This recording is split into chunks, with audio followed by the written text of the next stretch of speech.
चलिए आज हम 10th क्लास का पार्ट नंबर 13 सांख्यिकी स्टार्ट करते हैं। हमने ये पार्ट इसलिए स्टार्ट किया है क्योंकि बोर्ड एग्जाम के अंदर लगभग ये पार्ट 13 नंबर का आता है। अब 13 नंबर का मान लीजिए चैप्टर हमने क्लियर कर लिया और 20 नंबर आपके मान लो स्कूल से शतरंज चले गए, तो ये आपके 33 नंबर बस यही पासिंग मार्क्स है। यानी कि अगर आपने सिर्फ ये एक चैप्टर क्लियर कर लिया तो आप आराम से पास हो सकते हैं। इस चैप्टर के अंदर देखिए हमें पढ़ना क्या क्या है। इस चैप्टर के अंदर 5 तो आपको ये बड़े फॉर्मूले पढ़ने हैं, माध्य, कल्पित माध्य, पग विचलन माध्य, माध्यक और बहुलक। और 3 ये छोटे फॉर्मूले हैं, माध्य, माध्यक और बहुलक के। 3 और 5 टोटल हमारे पास इसके सिर्फ 8 फॉर्मूले हैं। अब आप कहेंगे कि 8 फॉर्मूले तो बहुत ज्यादा होते हैं, गणित के अंदर काफी मुश्किल रहेगा।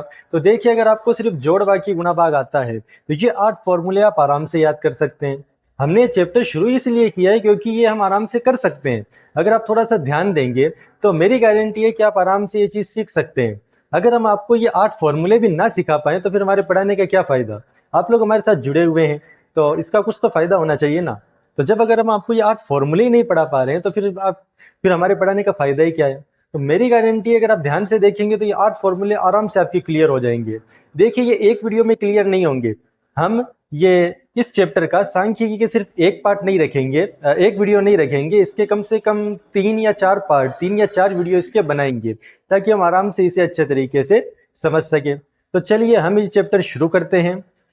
लेकिन चैप्टर शुरू करने से पहले थोड़ी सी मोटिवेशन लेना जरूरी है। अक्सर बच्चे पूछते हैं सवाल, स्टूडेंट पूछते हैं कि हम मोटिवेट किस चीज से हों, यानी कि हमारा पढ़ने का मन नहीं करता, तो हम ऐसा क्या करें कि हम मोटिवेट हो जाए, पढ़ने का मन करे, हमें जोश हो। यानी अपने अंदर जोश कैसे भरें। सिंपल तरीका है।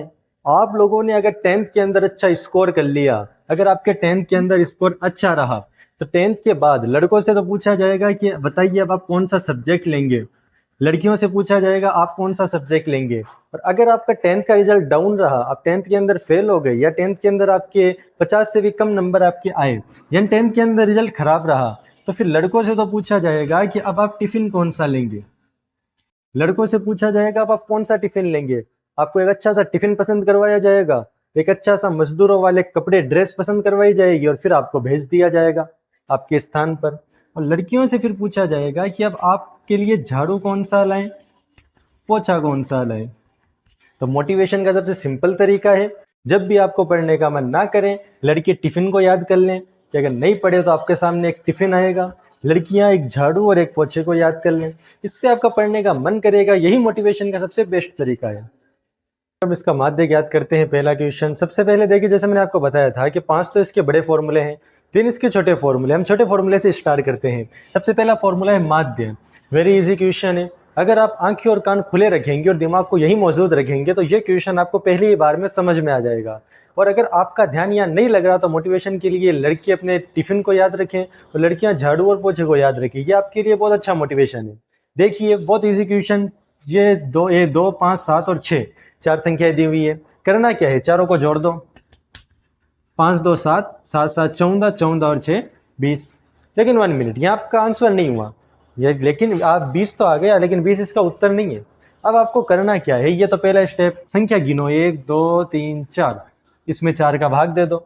4 के पहाड़ा कितनी बार बोलने पर 20 आते हैं, 4 के पहाड़े को 5 बार बोलने पर 20 आते हैं।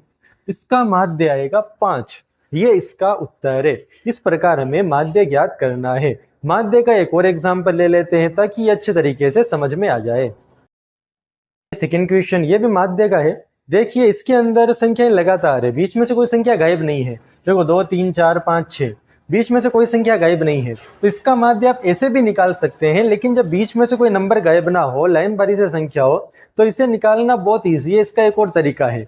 देखिए पहली संख्या लिखी 2, एंड वाली संख्या लिखी हमने 6, 6 और 2 हो गए हमारे पास 8।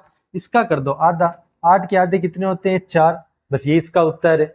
इस प्रकार हम अगर संख्या लाइन बारी से हमें दी हुई है तो हम इसका माध्य ऐसे ज्ञात करेंगे। पहली संख्या एंड की संख्या दोनों को जोड़ो, आधा कर दो, आपका माध्य हो जाएगा। अब हम माध्य ज्ञात करते हैं। फर्स्ट और सेकंड क्वेश्चन के अंदर हमने माध्य ज्ञात किए, अब हम माध्य ज्ञात करेंगे। माध्य ज्ञात करना भी बहुत इजी क्वेश्चन है। बस इसके अंदर आपको 2 लाइनों में, जैसे उसे 2 स्टेप में किया था, इसे भी हमें 2 स्टेप के अंदर करना है। देखिए सबसे पहले आपको लिखना है आरोही क्रम। आरोही क्रम का मतलब होता है कि पहले सबसे छोटी संख्या, फिर उससे बड़ी संख्या।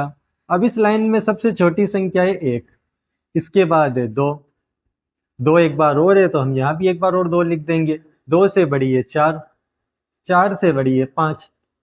सारी संख्याओं को हमने लिख दिया। अब लिखने के बाद एक संख्या इधर से कम कर दो, एक इधर से, फिर एक इस तरफ से, एक इस तरफ से, बीच में जो संख्या बच गई 2, यही इसका उत्तर है। इनका माध्यक 2। इसमें क्या करना है, सेम चीज, सबसे पहले आपको आरोही क्रम लिखना है। 1, 1 के बाद 2, 2 के बाद 2, फिर 4, एक बार और 4 है, एक बार और 4, फिर 5। एक संख्या इधर से कम करिए, एक इस तरफ से, दोनों तरफ से एक एक संख्या कम करते रहिए। अब देखो बीच में तो 2 संख्या बच गई। जब बीच में 2 संख्या बच जाए, ऐसी सिचुएशन में आप दोनों को जोड़ो। 4 और 2 हो गए हमारे पास 6, और फिर इसका आधा कर दो।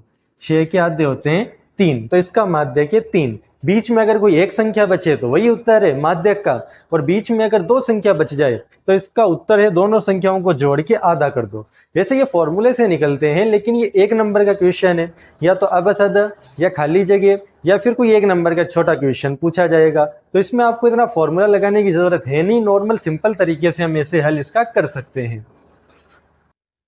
सवाल नंबर 5 जो कि है बहुलक। बहुलक ज्ञात करना तो माध्यक और माध्य से ज्यादा आसान है। देखिए आपको इसके अंदर करना क्या है। सबसे पहले आपको इसके अंदर आरोही क्रम लिखना है, वही जो भी अभी हमने माध्यक के अंदर किया था। सबसे छोटा, सबसे बड़ा, उससे बड़ा, उससे बड़ा, ऐसे लाइन बारी से।